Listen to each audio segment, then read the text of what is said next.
Hallöchen ihr Lieben und willkommen zum ersten Video meiner diesjährigen Ramadan-Reihe.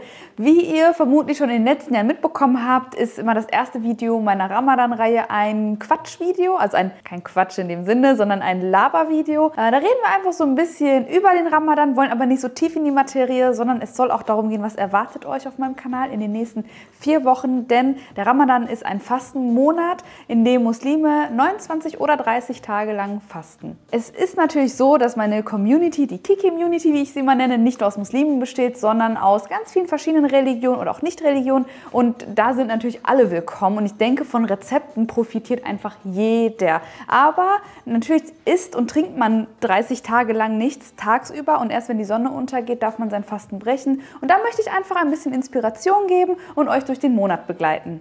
Und allen voran eine Info, ihr habt es in den letzten Wochen mitbekommen, mein Kochbuch ist endlich da. Ihr konntet es zwar schon vorbestellen, jetzt habt ihr aber die Möglichkeit, es auch noch zu eurer Bestellung im Shop hinzuzufügen, da jetzt die Vorbestellungen rausgehen und auch das Kochbuch an sich halt wirklich da ist. Ihr werdet aber auch noch ein gesondertes Video von mir zum Kochbuch bekommen und ich finde, das ist der perfekte Begleiter zum Ramadan, aber auch für das ganze restliche Jahr mit süßen und herzhaften Rezepten. Das hier sind übrigens unsere palästinensischen Datteln und in dem Video heute zeige ich euch auch so ein bisschen, was gibt's Neues im Kikis Kitchen Shop, denn nicht jeder folgt uns auf Instagram und was ganz Besonderes und Gott sei Dank konnten wir das auch noch einrichten, pünktlich zum Ramadan gibt es die palästinensischen Medjool-Datteln, die sind extra dick, extra groß und haben sehr viel Fruchtfleisch. Und, jetzt lobe ich dich mal so richtig, die Grafik kommt von Hamza, guckt euch das mal an. Er meinte, weil seine Mama, also meine Schwiegermama, immer so palästinensische Kleider trägt, die haben immer dieses typische Muster, hat er sich für diese Grafik entschieden. Ich finde das so süß. Du bist toll, Schatz. Dankeschön. Und auf der Rückseite steht noch ein Reim. Also ist das ein Rap-Reim oder ein Gedicht? Ja, ich habe ein bisschen gerappt. Okay, ich glaube, ich verrate es noch nicht in dem Video. Ihr könnt es euch ja dann mal angucken. Ich werde euch den Link hier unten in die Infobox setzen. Wir machen heute, also wir quatschen nicht nur, wir machen heute auch noch ein leckeres Rezept. Nämlich habe ich mir gedacht, wir machen Dattelpudding. Und das ist so eine Art Schichtdessert und das könnt ihr halt einfach auch so als kleines Dessert anbieten. Und da fange ich jetzt direkt mal an, die Datteln einzuweichen. Das könnt ihr entweder in normalem lauwarmem Wasser über Nacht oder halt jetzt mit kochendem heißem Wasser für nur 10 Minuten, damit sie schön weich werden. Das Gute ist, dass ihr die Verpackung wieder verschließen könnt und kleiner Hinweis, dadurch, dass die Datteln eben besonders viel Fruchtfleisch enthalten, es gibt ganz viele verschiedene Dattelsorten, aber die hier solltet ihr im Kühlschrank lagern, damit sie möglichst lange frisch bleiben. Das sind richtige Oschis. Die sind so lecker. Datteln sind übrigens super gesund, reich an Kalium, Magnesium, B-Vitamine, also super, super gesunder Snack. Aber wir verarbeiten es jetzt zu einem Dattelpudding.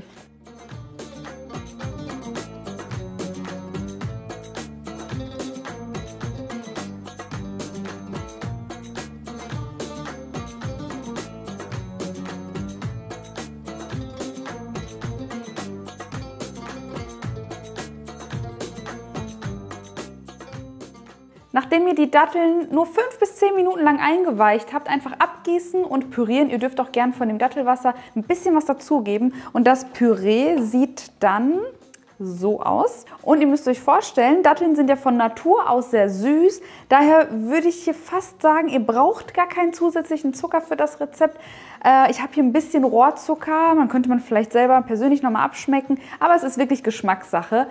Okay, abschmecken ist so eine Sache, wo wir gerade beim Stichwort sind. Man isst und trinkt ja den ganzen Tag über nichts. Nein, nicht mal Wasser. Und das ist das, wo sich immer viele wundern. Auch nicht rauchen. Nicht rauchen, also an alle Raucher, die müssen sich dann auch gedulden, wobei Rauchen ja so eine Geschichte ist. Die beste Phase aufzuhören. Ist die beste Phase, damit aufzuhören. Ich werde hier parallel schon mal alle Zutaten in meine Schüssel geben. Und viele wundern sich, hey, ist das nicht voll ungesund? Ihr trinkt nicht mal einen Schluck Wasser, gerade wenn es so warm ist. In den letzten Jahren war es auch immer richtig heiß am Ramadan. Ich muss sagen, es ist eine Gewohnheitssache, oder Hamza? Wie kommst du denn damit klar? Erzähl mal. Also ich komme damit schon lange zurecht. Hamza fastet ja auch schon ziemlich lange. Als Kind habe ich auch gefastet, aber jetzt kommt ja der Clou. Warum habe ich als Kind gefastet oder als 10-Jähriger gefastet? Es war so, dass die Sonne bereits um 16, 17 Uhr untergegangen ist. Ja. Das war gar kein Problem. Überhaupt du kamst von der Schule? Von der Schule direkt gegessen. Das war nicht das Schlimme. Okay, das heißt, du hast euch als Kind schon mal ganz gut dran gewöhnt. Ja. Ich muss sagen, es ist wirklich eine Gewohnheitssache, aber es ist nicht ungesund, denn der Mensch kann tatsächlich ganz lange ohne Wasser zu trinken aushalten. Es ist so ein bisschen auch eine Ausreinigung des Körpers, aber es ist ja nicht nur das, sondern eigentlich vielmehr was Spirituelles, weil im Prinzip weiß niemand außer dir und Gott, dass du gerade fastest, weil jeder kann ja sagen, ja, ich faste und im Hinterzimmer trinkt man dann Wasser oder isst was. Eben auf Toilette gehen und dann Wasser trinken. Eben auf Toilette gehen, aber es ist halt was mega Spirituelles und ja, so ein bisschen auch Hingabe. Ich finde auch, dass gerade in diesem Monat man halt auch viel mehr in sich kehren kann. Und falls ihr euch wundert, was ich jetzt hier in der Zwischenzeit gemacht habe, ich schreibe euch wie immer alle ganz genauen Mengenangaben in die Videobeschreibung, hier unterm Titel. Und da habe ich jetzt schon mal Milch, Sahne und ein Ei dazu gegeben. So, ich gebe schon mal die restlichen Zutaten dazu, also Mehl für die Bindung, ein bisschen Vanilleextrakt, wenn ihr mögt. Ich finde es sehr lecker im Pudding und natürlich unsere gerade vorgefertigte Dattelpaste. Und dann rühre ich schon mal und schalte dann den Herd ein und lasse das zu einem Pudding aufkochen. Und inzwischen ist es nicht mehr so wie vor wie vielen Jahren? 10? 15 Jahre. 15, dass das Fastenbrechen um 16:30 Uhr war. Jetzt ist es so, dass wir zum Beispiel jetzt am ersten Tag ist es so, glaube ich, 20:30 Uhr, 20:40 Uhr, je nachdem, wo ihr wohnt, wo die Sonne untergeht. Und warum ist das so, dass irgendwie vor 20 Jahren man schon um 16 Uhr essen konnte, weil die Sonne unterging und jetzt so spät? Das liegt einfach daran, dass der islamische Kalender nicht nach dem Sonnenkalender, sondern nach dem Mondkalender geht. Und der Ramadan ist einfach der Name des 9. Monats und der wandert immer 10 Tage zurück. Das heißt, ungefähr 10 Tage. Ich habe letztens schon bei Kiki Meets Hamza, das könnt ihr euch mal angucken, ist ein schönes Video geworden. Da habe ich ja auch schon mal gesagt, in ein paar Jahren fällt Ramadan und Weihnachten zusammen. Ich freue mich auf diese Zeit, ich weiß nicht, ich finde es super interessant. Also bei uns in der Ramadan-Reihe ist es so, wir sind übrigens jetzt im 5. Jahr, also schon fast Jubiläumsjahr, ne? Ist es so, dass wir 3-mal die Woche, also viel, viel öfter als sonst, Rezeptvideos hochladen, hauptsächlich aus dem orientalischen Raum, aber nicht nur türkische und arabische Rezepte, weil, wie ihr wisst, ist Hamza aus Palästina, viele denken, er ist Marokkaner. Wir machen einfach alles, wonach uns ist, und zwar rund um den Globus. Und ich freue mich drauf, dass ihr wieder mit dabei seid. Ihr könnt übrigens super gerne die Glocke aktivieren, weil es ist so, dass wir sonntags safe ein Video hochladen, 100%ig. Aber manchmal denken wir uns, okay, laden wir es jetzt Mittwoch und Freitag oder Dienstag und Donnerstag hoch. Also aktiviert auf jeden Fall die Glocke, weil die Upload-Tage sind nicht 100% safe. Aber wir haben noch nicht zu 100% alle Rezepte, ne? Also es ist noch so, dass wir im Ramadan noch weiter drehen. Das heißt, ihr könnt jetzt noch mal reinschreiben in die Kommentare, was für Rezepte ihr sehen wollt. Finde ich richtig cool. Finde ich richtig cool. Nee, weißt du, warum ich das so cool finde? Weil meistens ist es ja so, YouTube-Videos, die sind doch vorgedreht. Und nein, wir sind so eng miteinander verschmolzen, gerade auf Instagram. Wenn ihr Hamza und mir dort noch nicht folgt, solltet ihr das spätestens jetzt nachholen, damit ihr auch während der ganzen Ramadan-Reihe mitbestimmen könnt. Unter anderem, was als nächstes online geht, welches Rezept überhaupt noch kommt. Aber in dem Zusammenhang muss ich auch sagen, Hamza kann leider nicht in jedem Video den Taste-Test machen, weil wir drehen manchmal auch mittags und dann ist es ein bisschen schwierig mit Probieren. Aber wieso? Man darf doch probieren. Nein. Wisst ihr, was man aber darf? Wenn ich jetzt zum Beispiel koche, ich koche jetzt für meine Familie und ich schmecke ab, das darf man sogar, während man fastet. Wenn ich zum Beispiel die Suppe abschmecke, ob sie salzig genug ist oder eben nicht.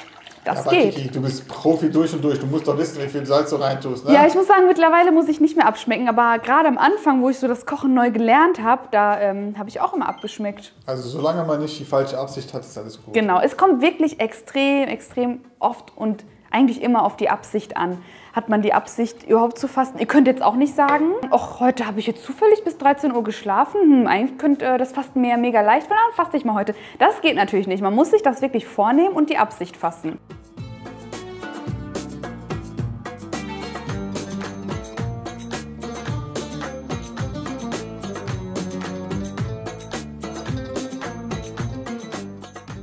So, ich habe die Masse jetzt einmal aufkochen lassen, die ist schön dick geworden und dann immer weiter rühren, damit sich keine Haut bildet. Wir werden sie jetzt nämlich noch warm weiterverarbeiten. Jetzt kommt noch eine Neuigkeit, die ihr wahrscheinlich mitbekommen habt, wenn ihr uns auf Instagram folgt. Nachdem wir ja meine Haselnusscreme rausgebracht haben und wir euch so ein bisschen verzaubert haben mit dem Geschmack, ich glaube, jeder, der Instagram auch nur geöffnet hat, die App, hat irgendwo in irgendeiner Story die Haselnusscreme gesehen, haben wir jetzt auch die Schokocreme rausgebracht. Ja. Wir haben die Schokocreme jetzt rausgebracht, die ist seit ein paar Tagen verfügbar. Ich hatte euch ja erzählt, als ich in Ordu war, haben wir quasi schon die Rezeptur für die Schokocreme entwickelt. Aber wir wollten halt erstmal gucken, wie kommt die Haselnusscreme an. Und ja, der ganze Zuspruch spricht für sich. Und sie ist jetzt da und ich werde jetzt auch meine Creme, also meinen Pudding, damit verfeinern. Also gebe ich da jetzt einen großen Esslöffel, vielleicht auch 2 mit rein. Und dann mache ich daraus ein Schichtdessert.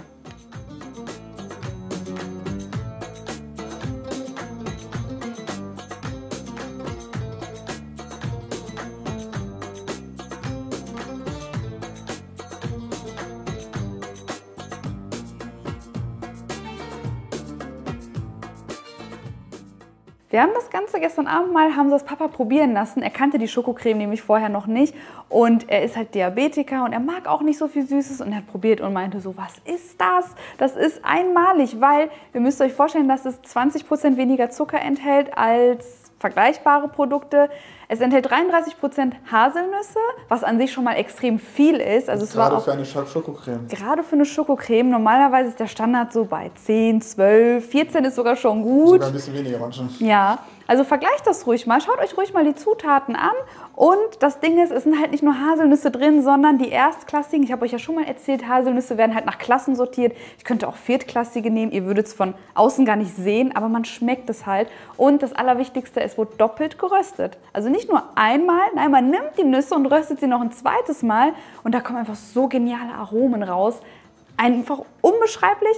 Bitte tut mir einen Gefallen, wenn ihr euch die Creme bestellt habt. Ich habe ja schon gesehen, dass ihr den Shop wieder gestürmt habt. Bitte schreibt mir euer Feedback hier unten in die Kommentare, wie hat euch die Creme geschmeckt. Und vergleicht sie gerne auch mit anderen. Ich bin so überzeugt, ich kann nachts, wie ich schon immer so schön sage, ich kann nachts ruhig schlafen, weil ich weiß, das ist einfach eine richtig besondere Creme, die einfach unvergleichbar lecker schmeckt. Und vor allem auch, ich muss sagen, die meisten, die würden jetzt denken, boah, die haben irgendwie einfach den Namen drauf geklatscht.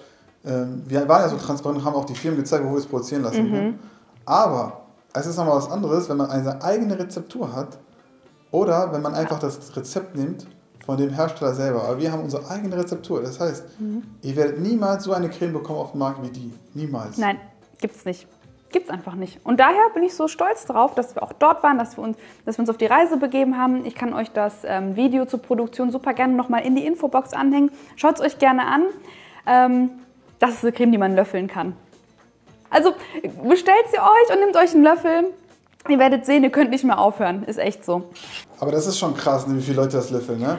Die Leute machen Stories, zieh es mal rein, die machen wirklich Stories und löffeln das. Und dann haben die halt irgendwie 3, 4 Gläser bestellt und sagen so, okay, ey, eine ist schon leer. Eins ist schon leer, weil es wirklich weggelöffelt wurde. Normalerweise, wenn man andere Cremes isst, okay, boah, süß und so, nee, Zuckerschock. Bei uns gar nicht. Also ich bin so stolz drauf und ich finde, man sollte auch nicht immer so bescheiden sein. Man kann das ruhig auch mal loben, weil ich habe das auch bei mir gemerkt, ich bin so schwer darin, mal selbst was zu loben. Aber was wir auf die Beine gestellt haben, natürlich auch dank euch, weil wenn der Zuspruch nicht kommen würde von euch, dann wäre es gar nicht möglich, jetzt hier noch die Schokocreme auf den Markt zu bringen. Wartet mal ab, was wir noch vorhaben. An alle Veganer unter euch. Ihr werdet auch bald davon probieren dürfen. So viel sei verraten. Zum Sommer hin auf jeden Zum Sommer hin schon sogar, genau. Ich nehme mir jetzt Amarettini und mache sie mit den Händen noch so ein bisschen klein. Und dann fange ich einfach an zu schichten.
Die Datteldesserts habe ich jetzt nochmal mit einfach aufgeschlagener Sahne dekoriert. Kein Zucker dazugegeben, also wirklich nur aufgeschlagen, in eine Rosentülle gefüllt und schöne Häubchen aufgespritzt. Jetzt fehlt mir noch so ein bisschen was Pistazienmäßiges. Ich finde das immer auch so typisch orientalisch. Was jetzt auch neu ist, sind unsere Pistazien aus Gaziantep. Ich glaube, alle Türken oder auch alle einfach wissen, dass aus Gaziantep die besten Pistazien kommen.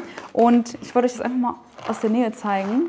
Guckt euch mal diese Farbe an. Richtig satt grün mit der lilanen Haut und nicht gefärbt, wie Hamza schon sagt, weil tatsächlich ist es so, deswegen merkt Hamza das auch noch extra an, es ist wirklich so, dass Pistazien auf dem Markt teilweise auch gefärbt sind. Achtet da immer drauf und da ist wirklich nichts anderes drin als schöne reife Pistazien aus Gaziantep. Ich werde jetzt hier noch mal ein bisschen was davon fein hacken und auf meine Sahnehäubchen geben und dann könnt ihr noch Früchte dazugeben, ein Minzblatt, ganz wie ihr mögt. Das Dessert hält sich dann auch im Kühlschrank 4 Tage lang, es sei denn, ihr habt frische Sahne drauf, dann solltet ihr vielleicht nach dem 3. Tag schon mal das Ganze verzehren. Weißt du, woran man erkennt, ob die Pistazien gefärbt sind? Woran denn? Wenn die glänzen. Wenn die glänzen, ne? Und wenn die schön matt sind, dann... Also wenn die glänzen, dann merkt man, da ist irgendwas gefärbt. Krass.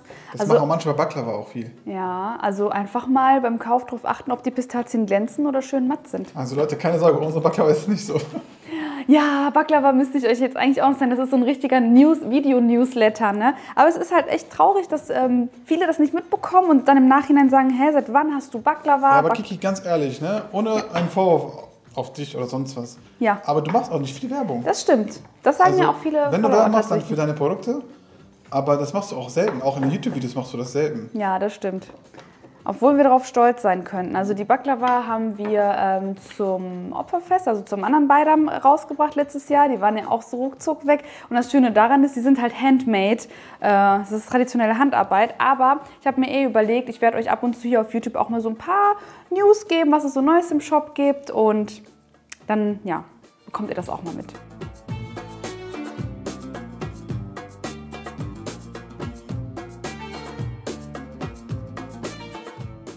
So, jetzt komme ich auch schon zum Ende dieses Talk-Videos. Ich hoffe, dass euch mein kleines Rezept gefallen hat und dass ihr euch mit mir zusammen und mit Hamza zusammen auf die Ramadan-Reihe freut. Auf jeden Fall wünsche ich euch eine gesegnete Zeit und vergesst nicht, uns auf Instagram zu folgen, damit ihr auch so viel wie möglich mitbestimmen könnt hier während der Reihe. Und dann würde ich einfach mal sagen, bis zum nächsten Video. Tschüss, eure Kiki.